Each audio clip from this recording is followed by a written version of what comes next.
We've looked at the circle canvas and now we are going to experiment with a triangular canvas. I know that we did a lot about triangles and their significance.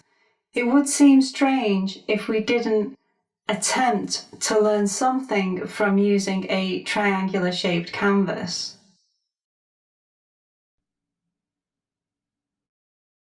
We did look at some images where the subject matter fitted nicely into a triangle shape.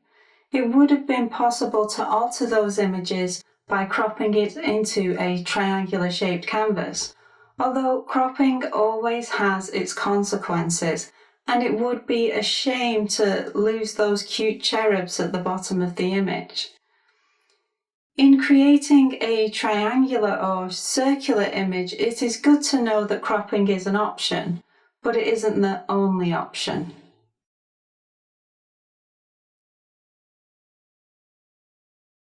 It helps to think of any triangular subject matter.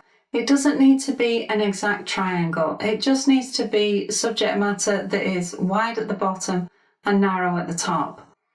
My first thought was a volcano. When I chose the wheel for a circular canvas, I mentioned that it's an object that many people might have chosen, but I don't think many people would have chosen a volcano for a triangular canvas. The volcano came to my mind because it's a visual that I've used before. This is an abstract image of a person inside a volcano.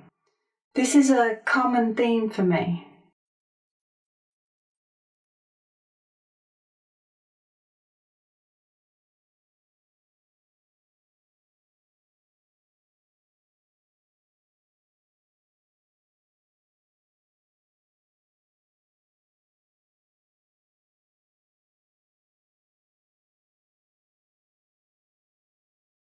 Here is another one of my images. This time, someone is leaping out of the volcano. I find volcanoes fascinating, and I like incorporating the figure into the volcanic landscape. I'm not the only artist that has found them fascinating. There was a Mexican artist called Dr. Atle. At one point, he lived next to an erupting volcano, and he painted it on location. It's definitely an extreme version of painting outdoors. I don't think I'd go to those lengths, but I am interested in volcanoes. In choosing this subject for my triangular canvas, I don't feel that the canvas is restraining my decision. Subject matter isn't something I would want to sacrifice. For me, art is a form of expression, and if I compromise the subject matter, then I'm also compromising my own voice. That's a personal perspective on painting, and it depends what kind of artist you are and what role art has in your life.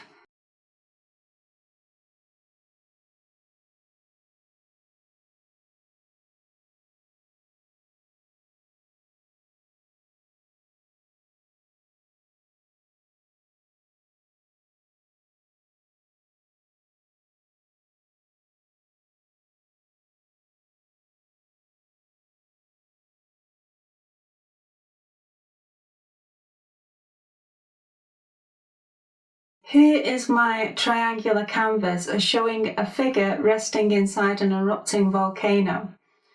The gas from the volcano rolls along the edges of the triangle canvas, and this only happened because I'm responding to the triangle shape. Earlier I mentioned that an image could be cropped into a triangular shape.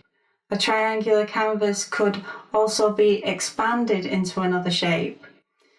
This image could be placed on another canvas and it could become a square, and I could add more volcanic gas to the expanded canvas. But there is something really interesting about the triangular canvas. I love how the curves of the smoke create a border, and I think that effect would be lost if I turned this into a square canvas.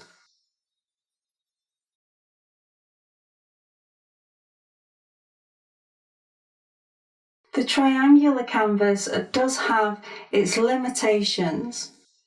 It has a really interesting aesthetic appeal, but it isn't very practical. The rectangle and square are very practical canvas shapes, and this is why they have endured for so long. There have been artists that have worked with shaped canvas as a rebellion to the dominance of the rectangular canvas, although there was a limitation. Once the paintings were photographed, it became defined by the rectangular format of the photograph. It became a plane on a plane, a shape on a rectangle. To understand that kind of artwork fully, you'd need to see them in person or you don't get the effect. These pieces still struggle to escape the practicality of the rectangular format. They were pieces that existed halfway between being a sculpture and being a painting. They were a hybrid of the two. But they did raise interesting questions about the role of the canvas and its shape.